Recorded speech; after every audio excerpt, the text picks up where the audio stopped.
ये जो चित्र देख रहे हैं ये सूर्यकांत त्रिपाठी निराला का है।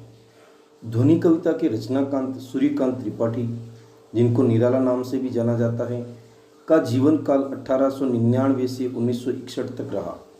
उनकी रचनाओं में क्रांति, विद्रोह और प्रेम की उपस्थिति देखने को मिलती है। उनका जन्म कवियों की जन्मभूमि बंगाल में हुआ। अनामिका, परिमल, गीतिका आदि उनकी प्रसिद्ध कविताएं हैं। यानी ध्वनि कविता के रचनाकार सूर्यकांत त्रिपाठी, इनको निराला नाम से भी जाना जाता है। उनकी रचनाओं में प्रमुखता क्रांति, विद्रोह और प्रेम की उपस्थिति देखने को मिलती है। उनकी रचनाओं में अनामिका, परिमल, गीतिका आदि उनकी प्रसिद्ध कविताएं हैं।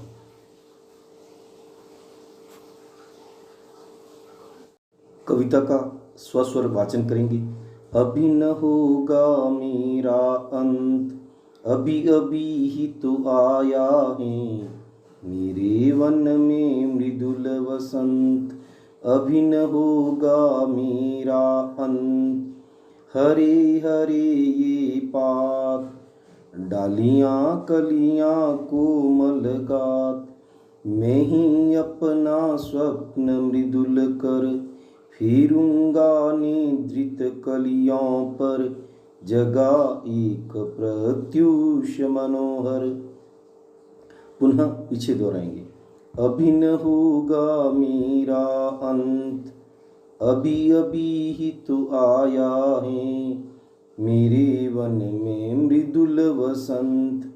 अभी न होगा मेरा अंत, हरे हरे ये पात, डालियां कलियां कोमल गात। मैं ही अपना स्वप्न मृदुल कर फिरूंगा निद्रित कलियों पर, जगा एक प्रत्यूष मनोहर। ये देखिए बसंत ऋतु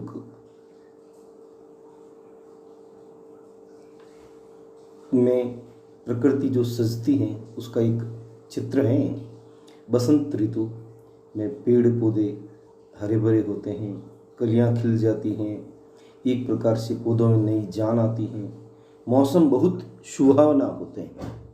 और बसंत ऋतु सभी ऋतुओं में सबसे प्रिय लगने वाली ऋतु है, आनंददायी ऋतु है, मनोहारी ऋतु कहा जाता है।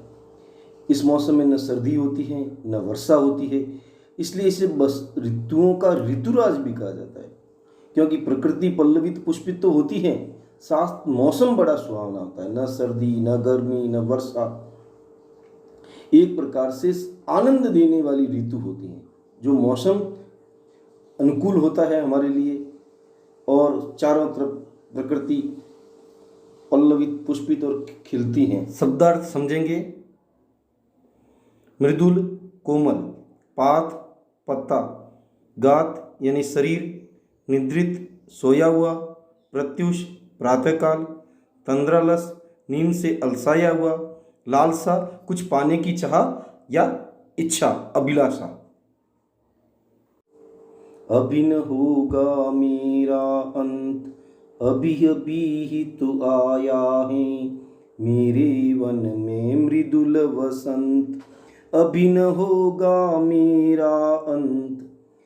इन पंक्तियों में कवि सूर्यकांत त्रिपाठी निराला कहते हैं कि उनका अंत अभी नहीं होगा, क्योंकि उनके जीवन में अभी अभी वसंत रूपी यौवन आया है। अभी न होगा मेरा अंत, अभी अभी ही तो आया है मेरे वन में मृदुल वसंत। यहाँ निराला कहते हैं उनके जीवन में वसंत ऋतु यौवन आया है, अर्थात उनके मन में जोश और उत्साह का संचार हुआ है। अभी न होगा मेरा अंत, यानी जब तक वह अपने लक्ष्य को प्राप्त नहीं कर लेते तब तक वो हार नहीं मानेंगे और अपने जीवन का अंत नहीं होने देंगे। अभी न होगा मेरा अंत, अभी अभी ही तो आया है मेरे वन में मृदुल वसंत। अभी न होगा मेरा अंत, यानी निराला जी कहते हैं उनके जीवन में वसंत रूपी यौवन आया है, उनके जीवन में उत्साह और उमंग का संचार हुआ है। इसलिए जब तक वे अपना लक्ष्य प्राप्त नहीं कर लेते तब तक वे हार नहीं मानेंगे, क्योंकि उनमें उत्साह और उमंग और जोश भरी हुई है। हरे हरे ये पात, डालियां कलियां कोमल गात। मैं ही अपना स्वप्न मृदुल कर फेरूंगा निद्रित कलियों पर जगा एक प्रत्युष मनोहर। हरे हरे ये बात डालियां कलियां कोमल गात। इन पंक्तियों में कवि ने प्रकृति का बहुत ही सुंदर चित्रण किया है। कहते हैं कि चारों तरफ बसंत ऋतु आने से हरे भरे पेड़ हो गए हैं, पौधों पर कलियां खिल गई हैं, मानो जो अब तक सो रही है, यानी उनके अंदर भी बसंत आ गया है। जो कलियां सोई हुई मैं ही अपना स्वप्न मृदुल कर फेरूंगा निद्रित कलियों पर।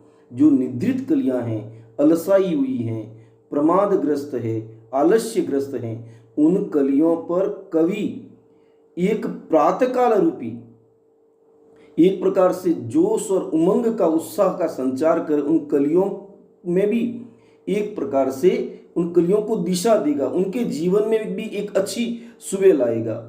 मैं सूरज को यहाँ खींच लाऊंगा और उन सोई कलियों को जगाऊंगा जिनके जीवन में हताशा और निराशा है। यहाँ सोई कलियों से आशय हताश एवं निराश लोगों से हैं जिनके जीवन में कवि उत्साह और उमंग भरना चाहता है। हरे हरे ये बात डालियां कलियां कोमल गात।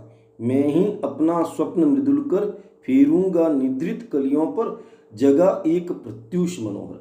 बसंत के आगमन पर पेड़ पौधों में हरे भरे नई नई डालियां आ गई हैं, अर्थात पत्ते कलियां डालियां टहनियां के अभाव में जो पेड़ कितने कठोर लग रहे थे, अब उन पेड़ों में कोमलता आ गई है। फिर भी कुछ कलियां सोई हुई हैं, अर्थात अलसाई हुई हैं। यहां सोई कलियों से आशय हताश एवं निराश लोगों के से हैं जिनके जीवन में कवि उत्साह और उमंग का संचार करके उनके जीवन में भी एक प्रातःकाल लाएगा, उनके जीवन को भी एक दिशा देगा। फेरूंगा निद्रित, निद्रित यानी सोई और अलसाई हुई कलियों के जीवन में कवि उत्साह और उमंग का संचार करेगा। बोध प्रश्न, ध्वनि कविता के कवि कौन हैं? यानी ध्वनि कविता के रचनाकार सूर्यकांत त्रिपाठी हैं, जिनको निराला नाम से भी जाना जाता है।